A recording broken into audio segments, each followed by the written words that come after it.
Welcome to phishing வேல். உங்கள் எல்லோருக்கும் என் அன்பார்ந்த முதல் வணக்கம். நம்ம சேனல்ல ஒரு வாரமாக வீடியோ அப்லோட் பண்ணவே இல்லை.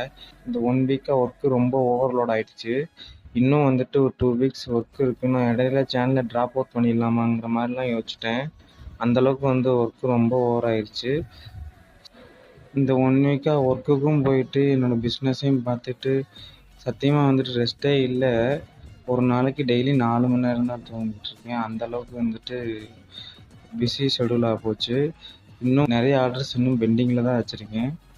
இந்த ஒரு சுச்சுவேஷனில் வாய்ஸ் ஓவர் பண்ணி அதை எடிட் பண்ணி அதை அப்லோட் பண்ணி தம்ப்நெயில் ரெடி பண்ணி எனக்கு சுத்தமாக அதுக்கு டைமே கிடைக்கல. இன்றைக்கும் டைம் இல்லை. இருந்தாலும் சேனலை விட்டுறக்கூடாதுன்னு சொல்லி தான் இன்றைக்கி வீடியோ அப்லோட் பண்ணினேன். வாங்க வீடியோக்குள்ளே போகலாம். நம்ம லாஸ்ட் வீடியோவில் லேமினேஷன் மிஷின் வாங்கி அன்பாக்ஸ் பண்ணியிருந்தோம். மிஷினோட ஃபங்க்ஷன்லாம் கரெக்டாக ஒர்க் ஆச்சா, அவுட்புட்லாம் கரெக்டாக வந்துச்சான்னு சொல்லிட்டு இந்த வீடியோவில் பார்த்துடலாம். மிஷின் கரெக்டாக ஒர்க் பண்ணுதா இல்லையான்னு செக் பண்ணிடலான்னு சொல்லிட்டு என்னோடய பேட்ச் லைசன்ஸை டூப்ளிகேட் பண்ணிடலான்ட்டு 2 பேஜையும் ஸ்கேன் பண்ணி எடுத்துக்கிட்டேன். ஸ்கேன் பண்ணிவிட்டு கார்டோட சைஸுக்கு ரீசைஸ் பண்ணி ஃபோட்டோவை ரீசைஸ் பண்ணி வச்சுட்டு நம்ம பிரிண்ட் பண்ணி எடுத்தாச்சு. பிரிண்ட் பண்ணி எடுத்ததை லேமினேஷன் ஷீட்டுக்குள்ளே வச்சு நம்ம மிஷினுக்குள்ளே லேமினேஷன் மிஷினுக்குள்ளே இன்சர்ட் பண்ணி வச்சு A4 சைஸ் லேமினேஷன் ஷீட்டு நம்ம வாங்கியிருந்தோம். கடையில் தான் வாங்கினோம், ஆன்லைனில் வாங்கலை. ஏன் அப்படின்னா ஆன்லைனில் ரேட்டு அதிகமாக இருந்துச்சு. கடையில் 100 பீஸ் பார்த்தீங்கன்னா 350 ரூபா மட்டும்தான். என்னோடய role model Abdul Kalam last year அவங்க மெமோரியலில் நடந்த மாரத்தானில் பார்ட்டிசிபேட் பண்ணி சர்டிஃபிகேட் வாங்கியிருந்தோம். அந்த சர்டிஃபிகேட்டை லேமினேட் பண்ணிடலான்னு சொல்லிட்டு நம்மளும் அந்த சர்டிஃபிகேட் எடுத்து லேமினேஷன் ஷீட்டில் இன்செர்ட் பண்ணிவிட்டு நம்மளும் மிஷினுக்குள்ளே இன்செர்ட் பண்ணியாச்சு. ஃபுல் அண்ட் ஃபுல் க்ளீனாக இருந்துச்சு. ஒவ்வொரு இடத்துல கூட மிஸ்டேக் இல்லை, ஏர் பபிள்ஸ் இல்லை. மிஷின் பெர்ஃபெக்டாக இருந்துச்சு. மிஷின் 2000 ருபீஸ்க்கு ஒர்த்துன்னு தான் நான் சொல்லுவேன்.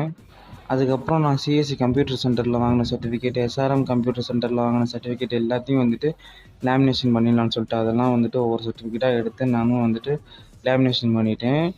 எல்லாமே பெர்ஃபெக்டாக இருந்துச்சு. எந்த ஒரு மிஸ்டேக்குமே வரல. மிஷின் சூப்பராக ஒர்க் ஆகுது. எல்லா சர்டிஃபிகேட்டும் லேமினேஷன் பண்ணதுக்கப்புறம் என்னோடய செகண்ட் ஸ்டாண்டர்ட் ரிப்போர்ட் கார்டு பொத்தி வச்சுருந்தேன். நான் ஸ்கூல் படிக்கிற டைமில் அந்த சர்டிஃபிகேட் எங்கே இருந்துச்சுன்னே தெரியல. நான் காலேஜ் படிக்கிற டைமில் தான் அது எங்கேயோ ஏதோ தேடும்போது கிடச்சிச்சு. அதுலேருந்து என் ஃபைலில் நான் எடுத்து வச்சுருந்தேன். 2 இடத்துல டேமேஜ் ஆகிருந்துச்சு.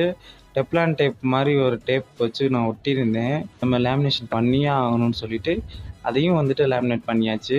என்னடா அவன் லேமினேட் பண்ணிவிட்டு பேப்பர் கட்டரில் வச்சு கட் பண்ணுறான்னு பார்க்குறீங்களா? ஆமாம், அந்த எட்ஜெலாம் கொஞ்சம் எக்ஸ்ட்ராவே இருக்கும். அதை நம்ம ரெடியூஸ் பண்ணணும் அப்படின்னா ஃபைலில் ஈஸியாக வச்சுட்டு எடுக்கலாம். இல்லை அப்படி வைக்கிறதுக்கு கொஞ்சம் கஷ்டமாக இருக்கும். ஸோ அதனால தான் ஒவ்வொரு எட்ஜாக கட் பண்ணிவிட்டு அந்த சைஸை நம்ம கம்மி பண்ணிகிட்ருக்கோம். அவ்வளோதான் மக்களே. இந்த வீடியோ உங்களுக்கு பிடிச்சிருந்தா மறக்காமல் லைக் பண்ணுங்கள், கமெண்ட் பண்ணுங்கள், உங்கள் ஃப்ரெண்ட்ஸுக்கு ஃபேமிலிக்கும் ஷேர் பண்ணுங்கள். முக்கியமான விஷயம், சப்ஸ்கிரைப் பண்ணாமல் வீடியோ பார்த்துருக்கீங்க அப்படின்னா உடனே சப்ஸ்கிரைப் பண்ணுங்கள். சேனலில் அடுத்தடுத்து அப்லோட் பண்ணுற வீடியோ உங்களுக்கு உடனே நோட்டிஃபிகேஷன் வரும். Tata bye bye, see you next வீடியோவில் பார்க்கலாம்.